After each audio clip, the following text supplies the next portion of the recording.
So in this video, we're going to explore where next from an already high channel count Dolby Atmos cinema.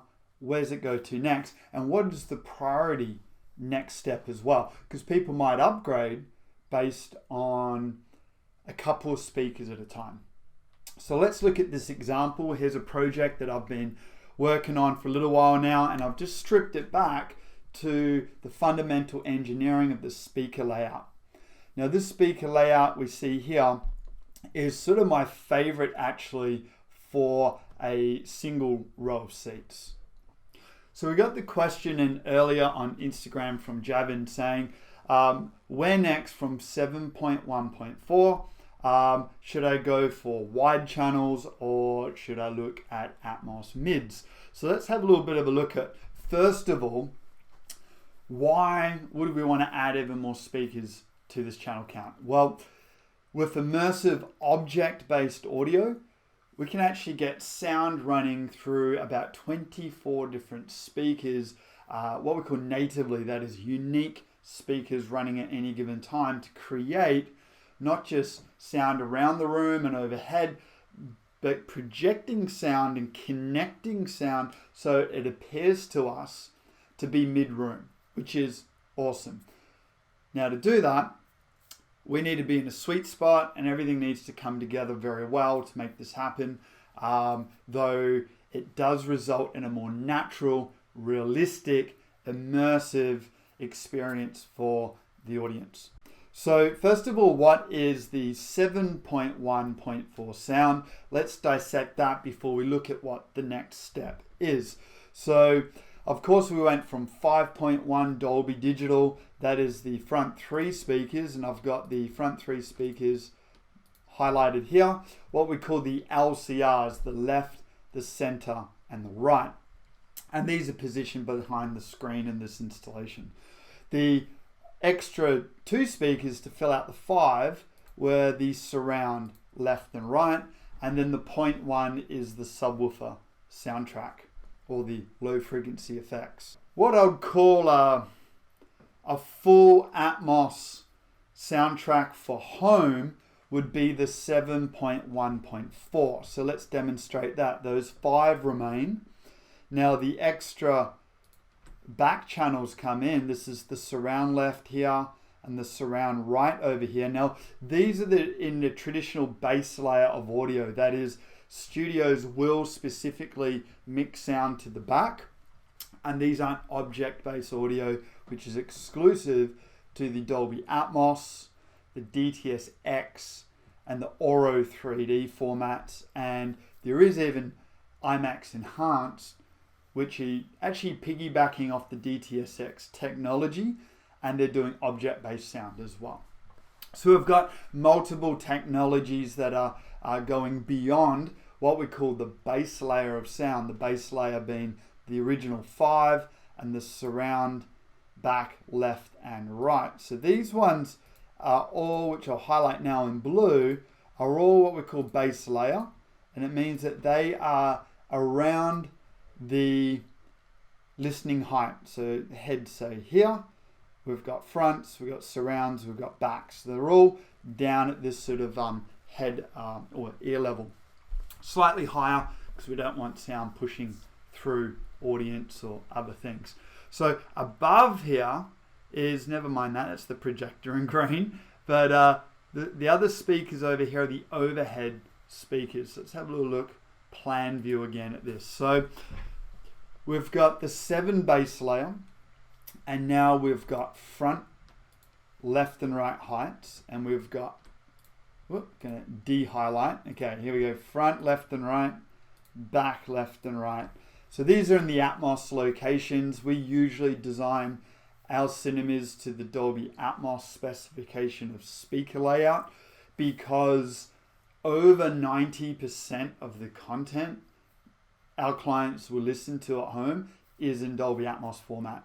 So we need to pay attention to what are we going to be using most of the time, what value are we going to extract out of a given concept and given speaker arrangement. Now the good news is that the DTS-X/IMAX Enhanced is very malleable in speaker layout. So it will map to the Dolby Atmos speaker layout very well. So happy days there. Okay, so we had our original 7 speakers around the room, and now we've added front Atmos left and right, back Atmos left and right, 4 more speakers. So that gives us our 7.1, again, is the subwoofer soundtrack. Now, just a note on the 0.1, this could be distributed into multiple subs. So in this plan, we've got front subwoofer left and right, back subwoofer left and right. Maybe we could say that we've got 0.4 for our subwoofers, but we're going to just keep things simple for now and just call anything to do with the subwoofers 0.1. Okay, so we've got the 7.1 and now 0.4. Dolby Atmos front, left and right, Dolby Atmos back, left and right. Now this is what I'd call a full Dolby Atmos for home for a single row of seats. I say full because it's the amount of sound processing that most AVRs or sound processors can actually decode successfully and well, and the number of amplifiers that are usually on board. This is also the number of speakers that will run most often and almost all of the time in a typical Dolby Atmos mix. So this is the most, I guess, value range of Atmos because all of these speakers will be working most of the time. Next arrangement of speaker, I'm going to add them in now. We've now popped in these guys here, which are back down at base layer. So these are base layer, and I'll just show that on the side view here. So you can see there, back down around head level. And these are the wide channels. These are front wides. As the name suggests, they are wider than the front left and right and sit between the surrounds and the front left. Now the other addition here are these guys here. These are Atmos mids. Let's look at that side on. So they're, as you'd suggest, as the name would suggest, they're midway between the front Atmos and back Atmos speakers. The wide channels are naturally going to fill in a fair gap. Now this is, to me, this is the largest gap in the whole sound system. We've got our front left around 45 degrees or 22 degrees from the medium center position. And then we go all the way back to our surround channels. It's over 70 degree arc where there's no sound represented in the soundtrack. Let's have a little look from the seat.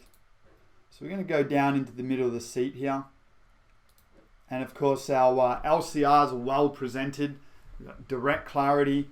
Now some people might be thinking, hey, there's a screen in the way. It is a specialty screen to let the sound pass through. Now let's have a little look. Now, that's our rack of equipment. Need space for that. Let's see, if we move through the room, there's our wide channel. If that wasn't there, we got all that space where there's no sound. So these wides, you can see they're angled. All the speakers are angled and pitched back towards the medium position of the seats, or the sweet spot, if that's where someone's lucky enough to sit. So these wides really do add in a nice gap, because if we continue around, there's the back channels. Now there's a bit of a gap between the two back channels. Now that's okay, because our hearing is not designed to hear directly behind us very well. In fact, a center back speaker is confusing for us to hear. If it's directly behind, we're confused whether the sound is actually behind or in front of us. So by having two back speakers that can play at the same time, create maybe a bit of a phantom stereo sound back there, it actually instantly gives us enough information, because there's enough information behind us in multiple directions for us to instantly recognize that the sound is behind us. That's why the 6.1, the center back speaker, didn't really work, because people just weren't getting that it was behind us. So hence two back channels, but only one front center. Our ears are designed to really capture the sound in this sort of plane, right? Okay, so that's normal. That's all good there. And then, never mind that stuff in the background. Okay, then we've got our surround channel.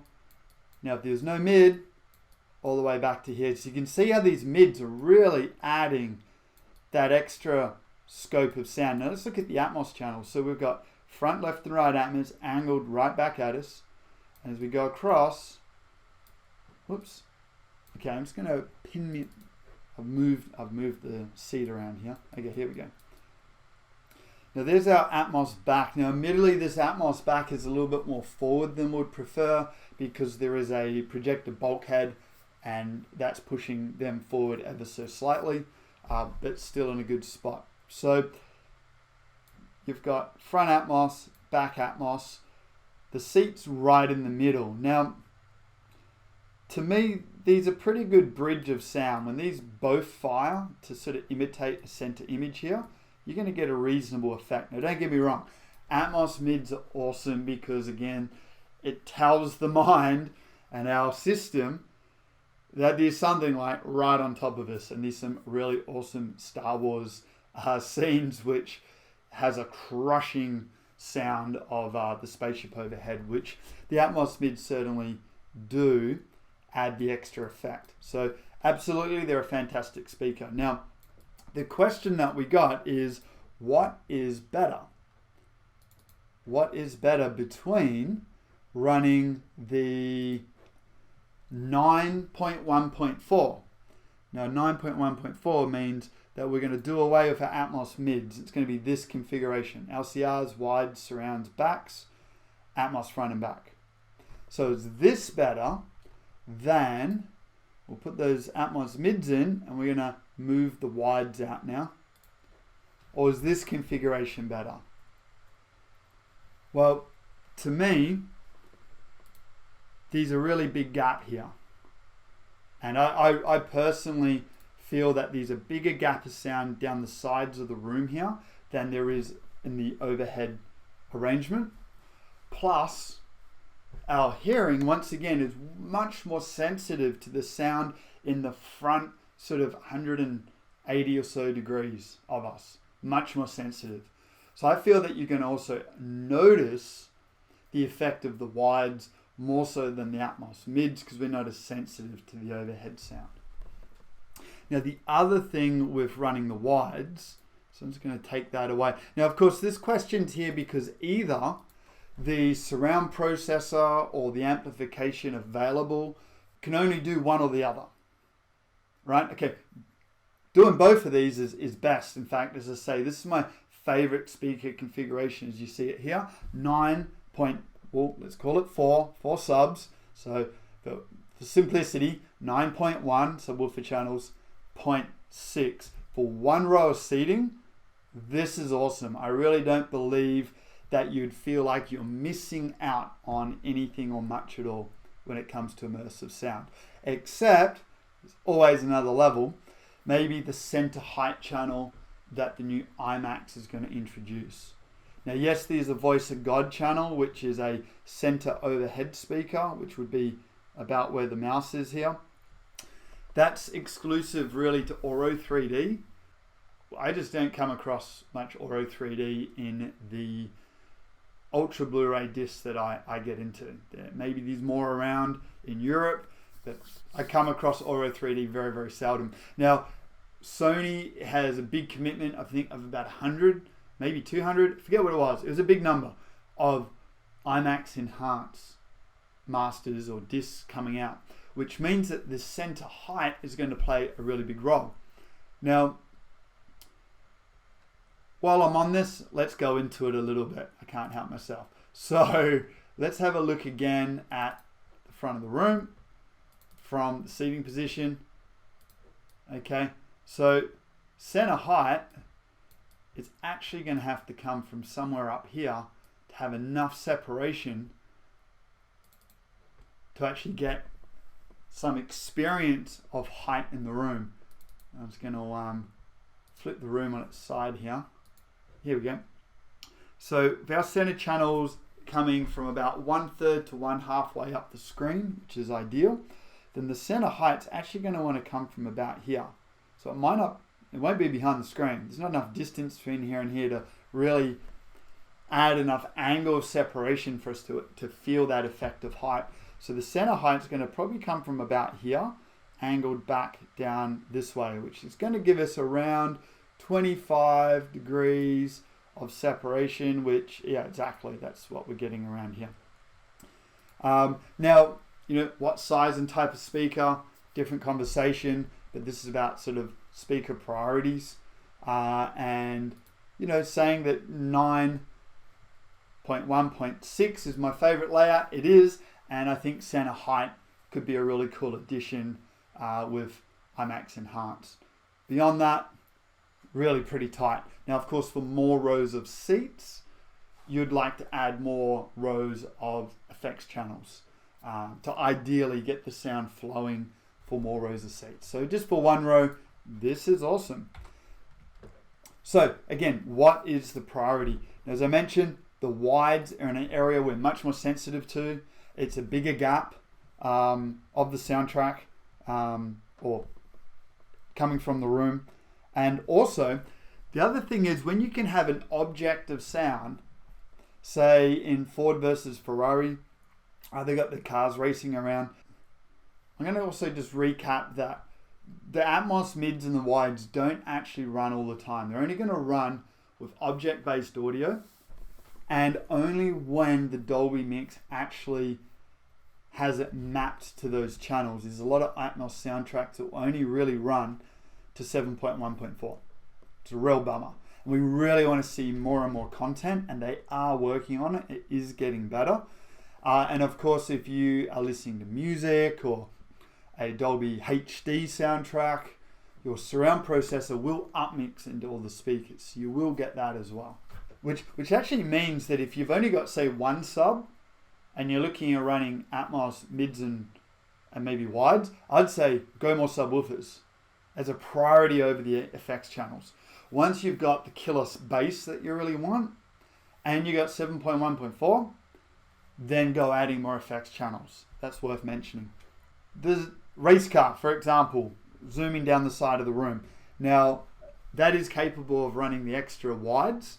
I've seen that through the Storm Audio. You can monitor and see what's going on there rather than putting your head near the speaker, because you just don't know what Atmos soundtracks are going to run all the extra speakers.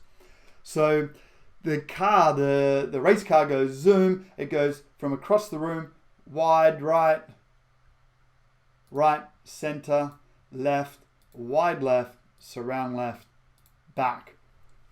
Now, if the wides weren't available to produce that soundtrack, what would happen is as the sound sweeps through the room, because it can't be represented here, and there's a degree of timing involved, then the sound's going to linger a little bit longer in the front left. It's going to linger a bit longer in the front, the surround left.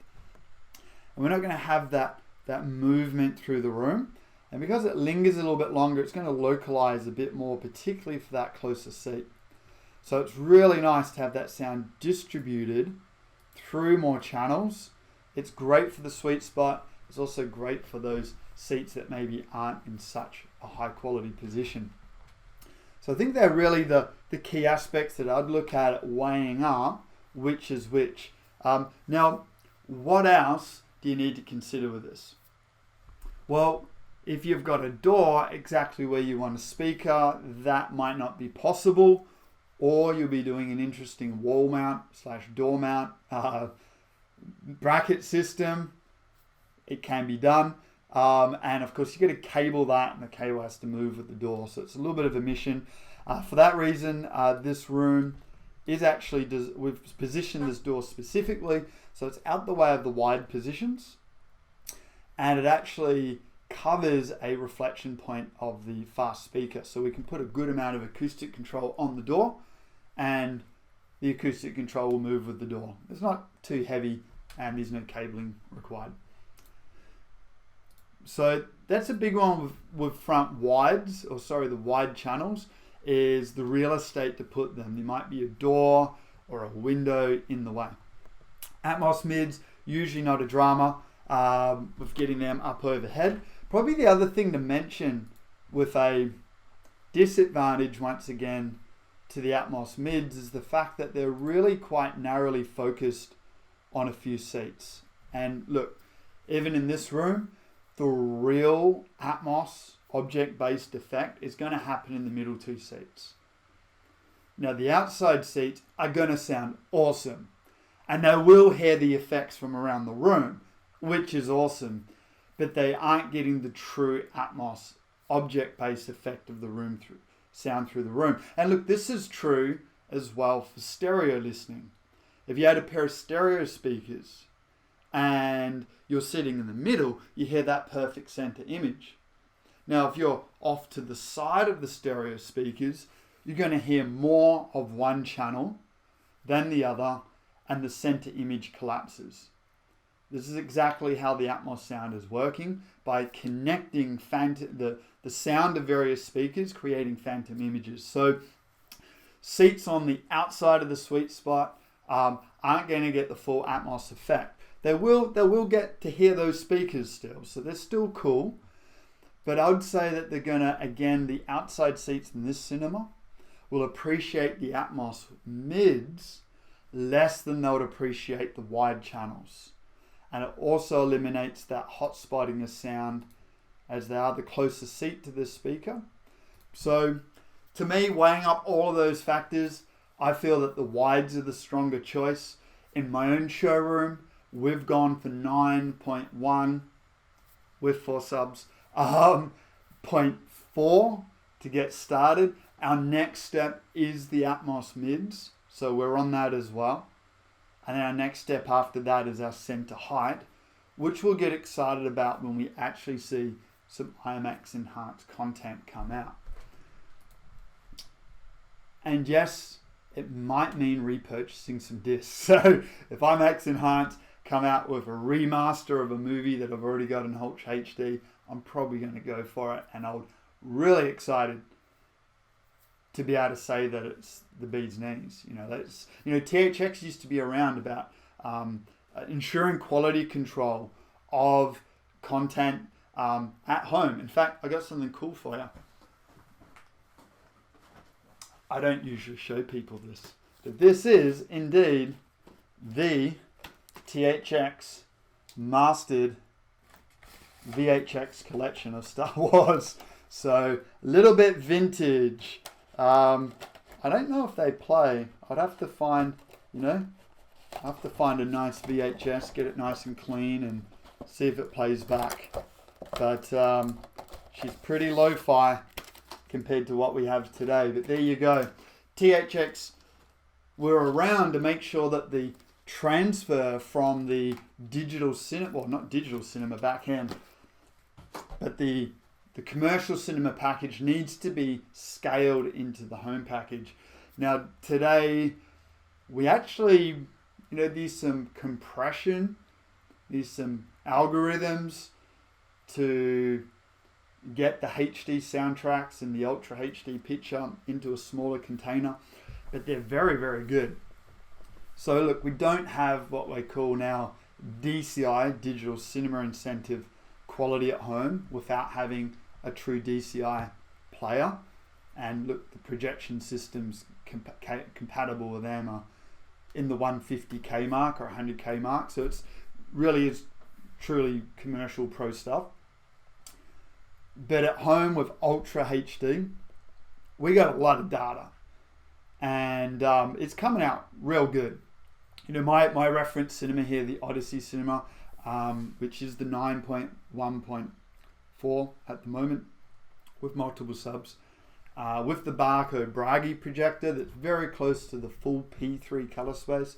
That is much more impressive than the typical commercial cinema. So although we don't have the full DCI packet, the fact that we've optimized our space for a fewer number of seats, and commercial cinemas have to make a buck. So although they're big and loud and bright, they're not actually the greatest contrast. They're not actually the greatest sound quality. So there's some advantages to home these days. So why did I talk about that? IMAX Enhanced, that's right. So IMAX Enhanced is going to be should be a great quality control metric for making sure that we're getting awesome packaged sound and picture for home, and we're expecting those movies to look and sound better than the average production for sure. And when that happens, guess what? Maybe we can add that extra center height channel. Though I get that most surround processors aren't going to do that, and it's going to be rather elite level processing to be able to get over 16 channels or so. All right, so I hope that actually answered the question okay. I always like to really give context, because if I just say do this, then I've answered, one specific question. Whereas if I share about the concept, then people can apply that into their own home. And it's really the way of thinking that goes into these rooms, not just the strict parameters and the engineering. So thanks for watching. Hope this has been great value. If it has, please thumbs up, like, and share. And let us know if there's anything in this which you do want more information of, and that will guide me on the next and future videos. So guys, remember, with great cinema at home on any day, reality can go rogue. I'm Scott Rogan, founder and lead designer of Rogue Home Cinema, and we'll see you next time.